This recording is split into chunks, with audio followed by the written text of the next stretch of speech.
Voilà, juste pour prouver que la cause arménienne n'est pas simplement pour les Arméniens, elle est pour l'ensemble des peuples qui souffrent.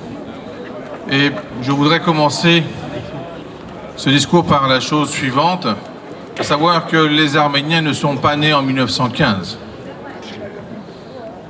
Et le plus difficile à comprendre, c'est qu'ils ne sont pas morts non plus en 1915. Donc, il faut comprendre aussi, par ce fait, qu'on ne génocide pas quelqu'un qui n'a pas de valeur. Et quand on n'y arrive pas, c'est la preuve qu'on n'a pas de valeur. Donc, l'incapacité d'un empire entier à ne pas pouvoir éliminer un peuple est une preuve d'une faillite. La preuve que vous êtes ici, c'est la preuve qu'il a échoué. Et depuis des dizaines d'années, finalement, on se rend compte que la cause arménienne est devenue beaucoup plus stable, beaucoup plus sûre. Avant, personne n'aurait pensé que l'Artsakh serait libre.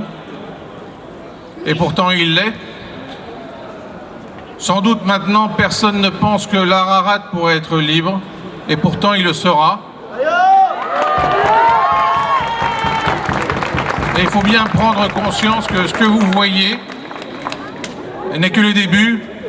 Pourquoi? Parce que encore même la carte que vous montrez de Wilson, il faut comprendre que c'est une vision stratégique. Ce n'est pas un rêve, c'est une réalité en train de se faire.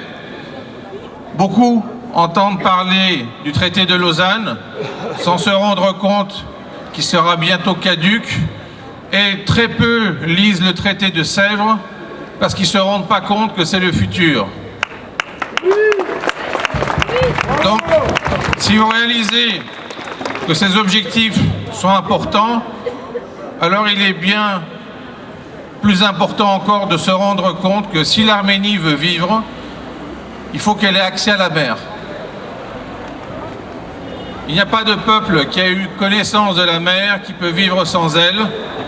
L'Arménie telle qu'elle est n'est qu'une peau de chagrin, mais comme on peut revenir en arrière quand on croit à ses valeurs, elle aura accès à la mer. Cet accès à la mer lui donnera de la ZEE, zone économique exclusive. Il faut vous rendre compte que tous les passages qui se font dans cette mer, ce sera une plus-value pour le peuple arménien.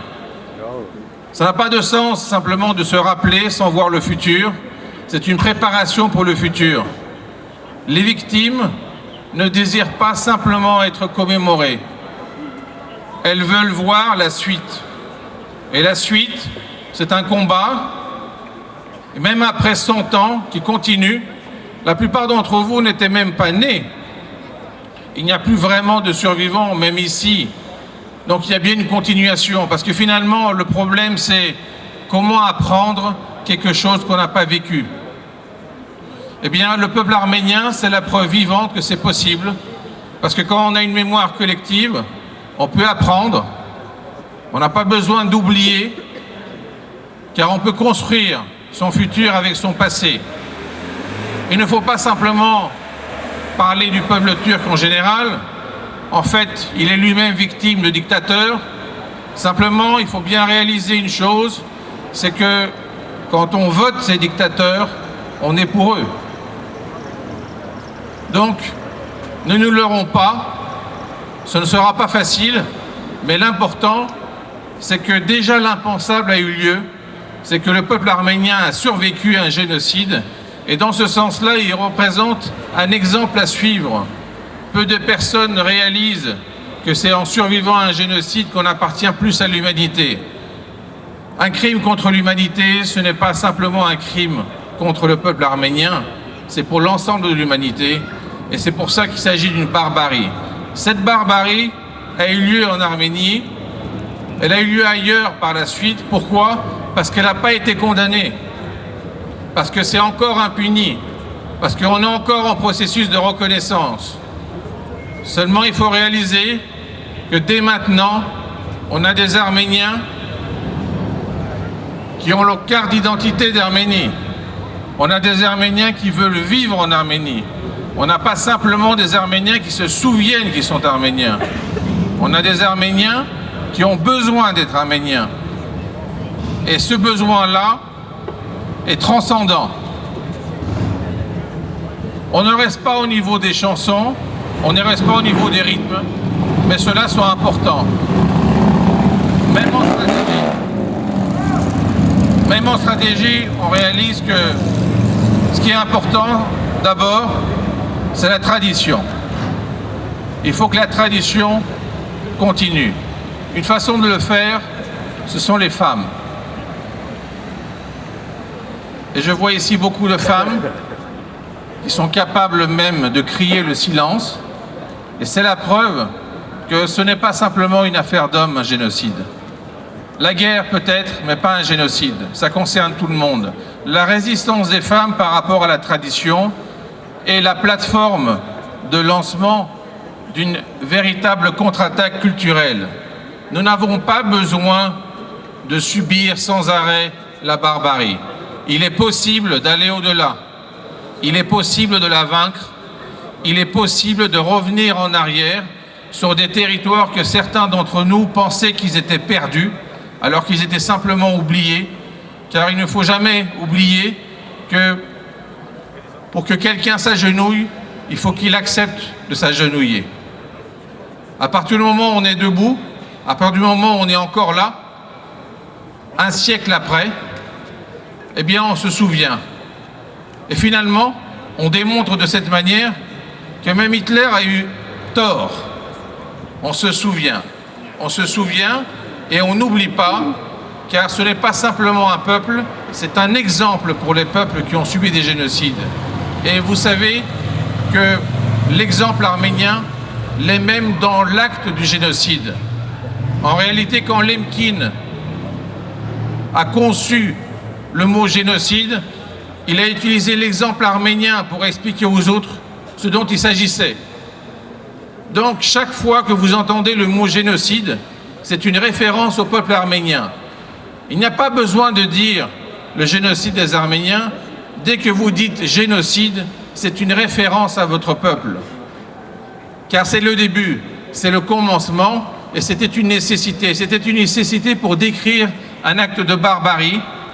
Et finalement, il a décidé de prendre deux racines, une grecque et une latine, pour créer ce mot, pour décrire l'indescriptible et l'imprescriptible. À présent, vous le voyez sur les cartes, vous le voyez dans le futur, la Turquie a des problèmes. Ce n'est que le début. Le problème, c'est qui se battra pour que ces problèmes augmentent. Les Kurdes vivront dans le Kurdistan.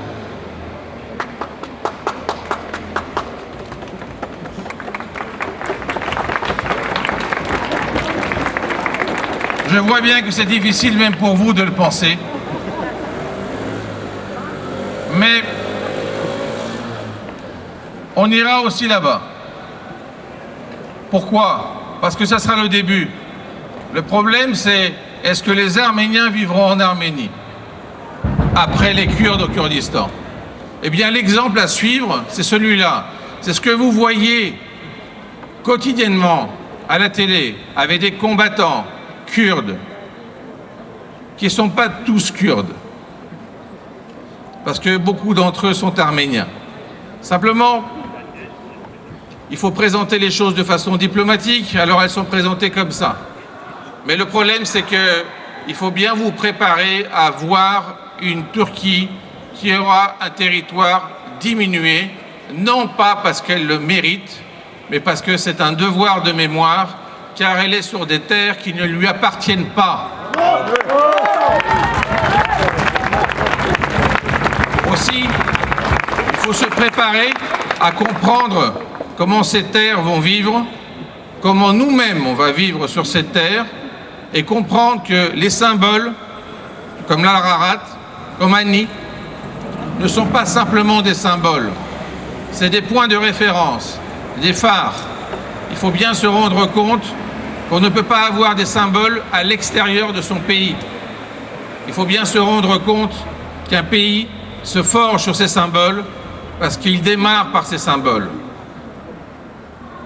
Tant que nous aurons des territoires occupés, l'Arménie ne sera pas complète. L'Arménie doit être rattachée à son passé pour pouvoir vivre un futur libre. Quand vous regardez le drapeau même de l'Artsakh, vous allez vous rendre compte qu'il y a une séparation, une brisure. Il est temps de penser comment elle va être complétée, comment elle va redevenir ce qu'on appelle le drapeau arménien.